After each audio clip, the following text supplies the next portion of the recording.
can! It's over! He's done it again! Unbelievable! Oh, straight into the roof of the net. Nice one. Straight down the middle. So a good performance. Hi, welcome to Firstpost. I'm Rupha Ramani. Let's get started.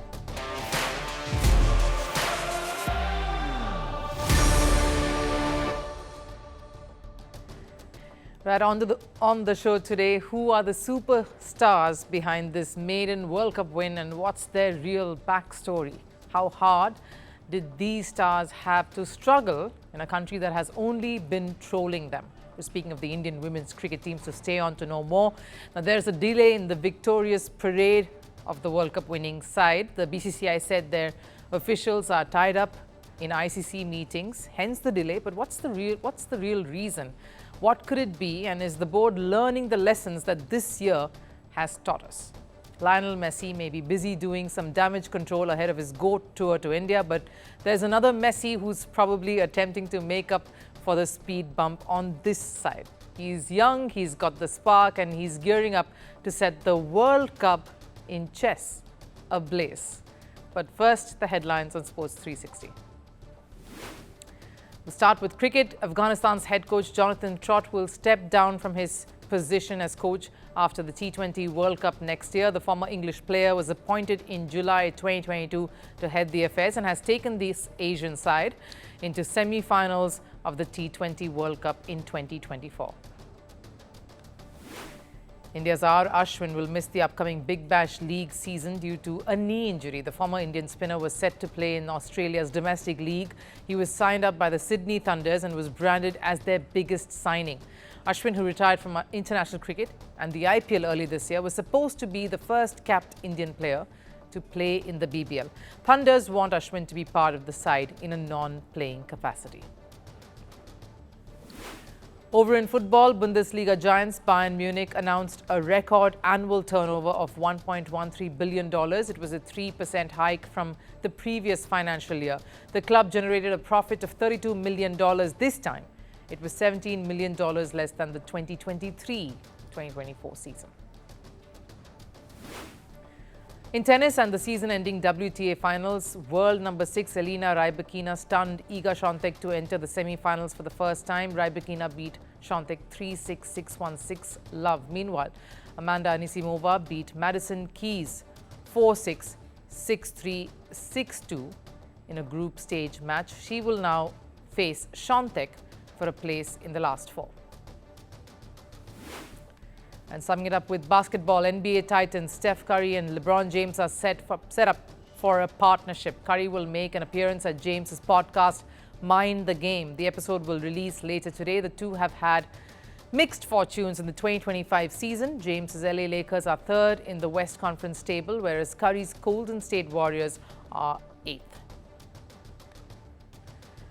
Over 1.4 billion people in India are celebrating. The women of Indian cricket finally did it. They brought home the World Cup. They've been called history makers, game changers, and the women who fulfilled a nation's dream. A dream that's been decades in the making. But not too long ago, these very women were trolled. They were targeted, dragged through the mud by the same people who are now calling them heroes. Their journey wasn't just about beating Australia or South Africa, it was about beating the odds. And what they've achieved today isn't just redemption, it's a mirror to the world, reflecting the double standards of society today. Now, we live in an age where gender equality is a hashtag, but in reality, it's still a battle cry. The Indian women's cricket team is the biggest proof of that. We celebrate their medals today, but forget the bruises that came before the spotlight. Take Harmanpreet Kaur, the captain who stood tall when the team needed her the most. She grew up in a small town, Moga, Punjab, where cricket was a boys' game. No fancy stadiums, no academy with floodlights there, just dusty pitches, borrowed bats, and a dream that was too big for her surroundings. She was told to play like a girl, and she did, by redefining what that even means. Then, of course, there's Smriti Mandhana, the fearless stroke maker. Everyone sees the elegance now, but not the grind that went behind it all. Back in Sangli, Maharashtra, she trained in her brother's academy, often the only girl in that training session. No changing rooms, no comfort, just raw determination that inspired her and pushed her to do and get where she was today. And Shafali Verma, the firecracker of Indian cricket, she had to cut her hair short just to play with boys. She hid her identity because talent had to disguise itself to be taken seriously at all and be allowed the space to grow. Jemimah Rodrigues, told she was too small, too soft, too girly for this sport, for cricket. Yet today, she's the one who stood tallest in that semi-final, playing an innings of a lifetime, one that broke Australia and broke years of stereotype. Deepti Sharma, sure, she is being hailed as the biggest all-rounder currently, but over in Agra, she battled to be a cricketer to begin with. And what about the unsung heroes, the other ones? Renuka Singh, Harleen Deol travelled long distances to keep their cricketing dreams afloat. Some came from families that couldn't afford cricket bats or kits, let alone the coaching itself. Radha Yadav, Kranti Gaur, Uma Chetri trained with makeshift equipments and chased a dream that didn't even promise them a salary. What about those who didn't even have access to these kits? For Amanjot Kaur, for example, it was her father's profession that really laid the stepping stone of her career. Her father was a carpenter. He crafted the very first bat that she picked up. Reason? The boys that she was playing with refused to lend her one. And even when Kaur made it big in her career, her family stood by her side. They hid the death of her grandmother, who was close to the cricketer, so she could live her dream. My mother has been Amanjot's pillar of strength since she started playing cricket. After her heart attack, we did not tell Amanjot about it. The World Cup win has brought us comfort in these tense days. Through all of this, these girls banded together and made it. And yet, even after making it, the hate didn't stop. One bad match, one off game, and the same players who are called inspirational were hailed as distractions.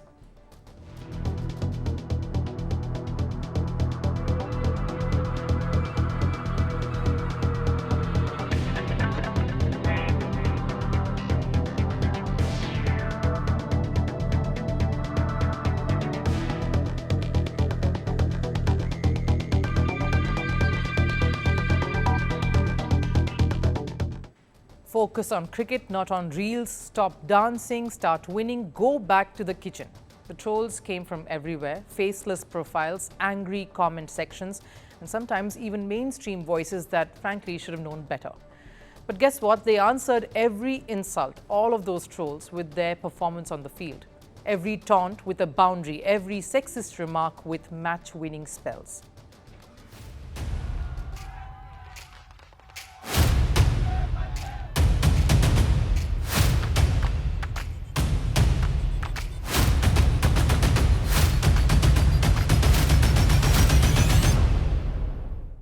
When India lifted that trophy, it wasn't just victory over South Africa in the final. It was victory over doubt, patriarchy and prejudice. Because these women didn't just win a title, they earned respect. And they've done it in a tough ecosystem where they have to constantly prove themselves. Yes, the BCCI's equal pay policy is historic. The Women's Premier League did change the game. And yes, the prize pool at this edition was the biggest ever in a women's tournament. But those are just numbers. The real victory was much more. It was in proving that women's sport doesn't need validation to matter. For too long, women in cricket were called the female versions of their male counterparts, the next Virat, the Lady Dhoni. Not anymore. Now the men are proud to be called compatriots to the women who brought India its first World Cup. And for once, the celebration wasn't just for winning a trophy, it was for breaking a mindset.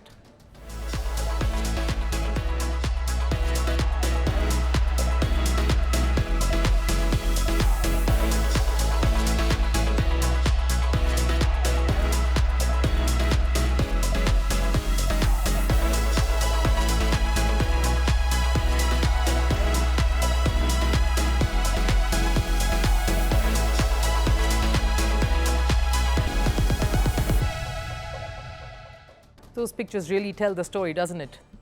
Be loud, be fearless, and play exactly the way you want to and express the way you want to. They say redemption stories are about second chances, but this one is about giving women their first.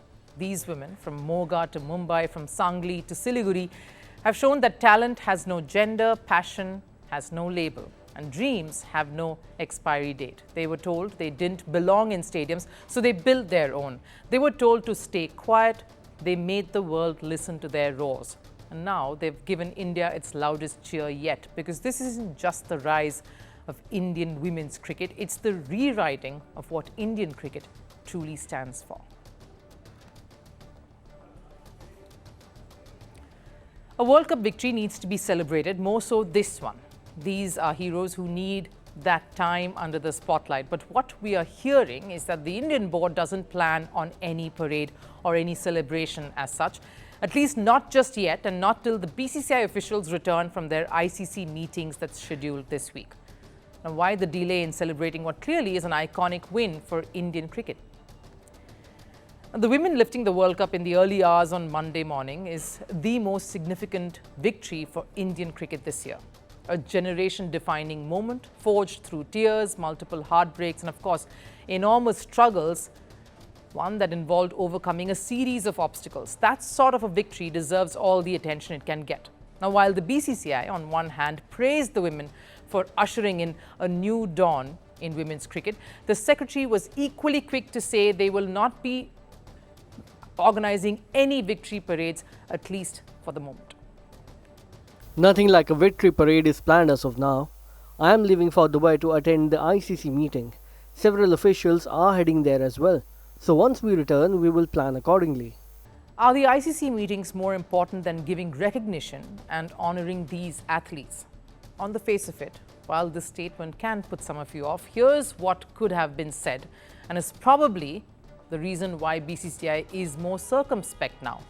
Everyone, unfortunately, remembers what followed a historic win by the RCB, the Bengaluru IPL franchise, just some months ago.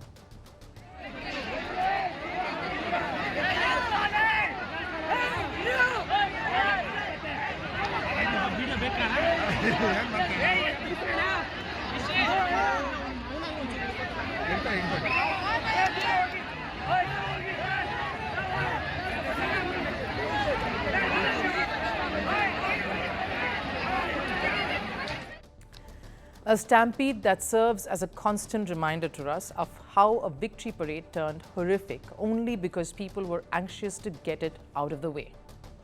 The parties involved wanted to cash in on the euphoria of that moment of RCB lifting its maiden title. Cricketers had international commitments to keep they did not want to miss, and the ones who were most affected, unfortunately, were you, the fans. Now, while it is imperative to honor, recognize, and celebrate with these champions and acknowledge the monumental efforts that they've put in, it's good to take a beat, and it's good to show fans that we will take better decisions because we have learned from these incidents. That shouldn't have happened in the first place. No one would ever want to remember that tragic day, but making sure that never happens again, that's something we can and should make sure. It shows character, it shows maturity, and it makes you human. Shows that you, the Indian Cricket Board, the most powerful cricket board in the world today, care. So why not just say that instead of putting it down to the logistics of it all and the unavailability of officials in this case? Because truth is, Indian cricket has come a long way. These women have come a long way from struggling to even train, being ridiculed and stopped from practicing, jostling about in public transport as they headed to play international matches. With little attention, no buzz, no recognition, to now being brought under the BCCI, getting equal pay and becoming world champions. They've done this in spite of the system and in spite of all the roadblocks that were put in their path. What they deserve is for everyone to comprehend, accept and celebrate their victory, not as one for women's cricket, but one for the sport. And so while this parade should take place, yes, it should happen when it is all planned in the most organized manner so that the women can be celebrated in the way they should. And you, the fans too, become a part of it all and end up going back to your homes with a memory that will only bring a smile on your faces. Chess is taking giant strides in India, and this time the FIDE World Cup is expected to take it to the next level. Now, while India's city of Goa embraces the event's return after 23 long years, there's one name that has the internet buzzing: Messi. Yes, you heard that right. Messi is playing the FIDE World Cup. He's already made headlines across continents, but no, it's not that messy, though this one's just as magical. Our next report tells you why the world is calling this young kid the Messi of chess. G.O.A.T is embracing the arrival of Messi for the FIDE Chess World Cup. After the footballer's no-show in Kerala and the global buzz around his G.O.A.T tour, the name Messi has returned to Indian shores once again. But this time, it's a 12-year-old chess prodigy from Argentina setting the world on fire. He's being called the Messi of chess, and his name is Faustino Oro. At just 12 years old, Oro has already pulled off what many seasoned professionals can only dream of. He's qualified for the second round of the FIDE World Cup by defeating Croatian veteran Ante Brkic in a grueling 5-hour 5-3 match. And now he'll face the world's best, including world champion Gukesh Domoraju, in what promises to be a blockbuster showdown. Imagine this: India, the land where chess was born, hosting a player called Messi, taking on an Indian sensation who just became world champion. That's all the sport can dream of. But Faustino Oro isn't an overnight sensation. He's been on a record-breaking streak that's left even Indian prodigies stunned. Earlier this year, he broke two major records previously held by R. Pragnananda. He achieved his first Grandmaster norm at the Legends and Prodigies tournaments in Madrid, remaining undefeated throughout.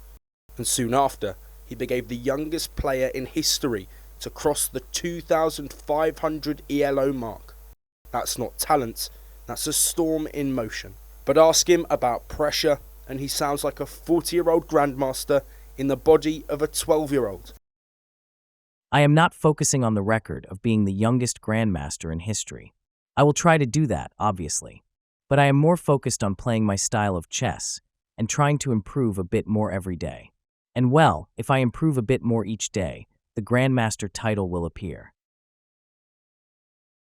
No wonder they call him the Messi of chess. Young, fearless, consistent. And just like Lionel Messi on the pitch, he's dancing past seasoned names with precision, calm, and pure class. But even Messi had competition, and so does Faustino. Meet the two young queens who are shaking up chess across the continent. Bodhana Sivanandan, a 10-year-old from the UK of Indian origin, who beat 60-year-old Grandmaster Peter Wells in a classical game. And across the Atlantic, Kia Jha, the 10-year-old Indian-American sensation, who became the youngest US girl ever to defeat a Grandmaster in a classical format. And she didn't just win, she dominated, finishing first in the entire tournament. They might not be playing in G.O.A.T this time, but the message is loud and clear. A new generation has arrived, and it's rewriting history at lightning speed.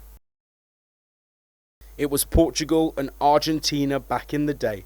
Ronaldo versus Messi in football. Today, it's Argentina, America and the UK. Different continents, same hunger. Each one a child prodigy chasing brilliance, not for fame, but for mastery. But amidst all the hype and records, one question remains. Who will sustain the legacy? Will Faustino Oro carry Argentina's torch in chess like Lionel Messi did in football? Or will one of these young queens, Bodhana or Kia, redefine the board itself? From Messi's Argentina to India's chess temples, a new generation is proving that genius knows no borders, and greatness doesn't wait for age. And if this is what the future looks like, the world better start taking notes, because the Messi of chess is only just getting started. Time for last serve. Los Angeles Dodgers celebrated their World Series title with a victory parade. The streets were filled with fans excited to mark their side's second consecutive title. The American baseball side beat Toronto Blue Jays in a dramatic fashion to seal the win. Watch the blue and white confetti showering thousands of fans and players atop double-decker buses.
That wraps it up here on Firstpost. I'll, of course, see you again tomorrow. Till then, do take care. Bye-bye.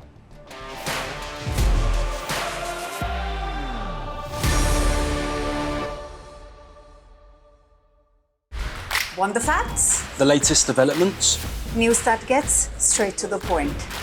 Well, we've got all three just for you. This is Firstpost Live, a brand new show, your window into what really matters. Don't miss it.